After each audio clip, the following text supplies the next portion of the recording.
Pilipinas, una sa ating mga balita, matapos ang mistulang cleansing na isinagawa niya sa pagpasok ng DPWH, sinuspindi naman ni Secretary Vince Dizon ang bidding para sa locally funded infrastructure projects. Ito sa gitna pa rin ng mga anomalya sa loob ng kanyang ahensya. Una sa balitang yan, si Val Gonzalez. Ipinag-utos na ni Public Works and Highway Secretary Vince Dizon ang pansamantalang pagpapatigil o posta sa lahat ng isinasagawang bidding sa mga proyekto ng ahensya.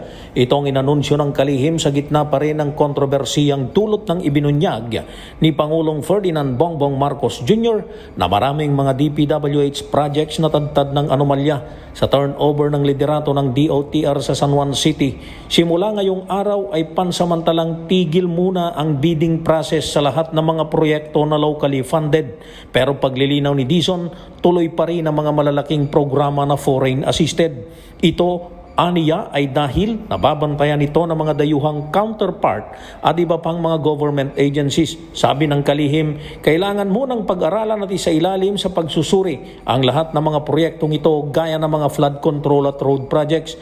Naisa niya ni Pangulong BBM na walang masasayang na pondo mula sa buwis ng taong bayan. I will order today a pause to all biddings of locally funded projects nationwide.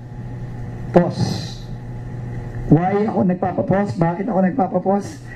Kasi kailangan muna naming i-review at aralin based on the President's directive to clean house. At para aniya matiyak na mapapangalagaan ang pera ng bayan, binabalangkas na nila ang mga safeguards para dito na ilalabas anumang araw. Para sa MBC TV Network News, ako si Val Gonzalez, DZRH, una sa Pilipinas, una sa Pilipino.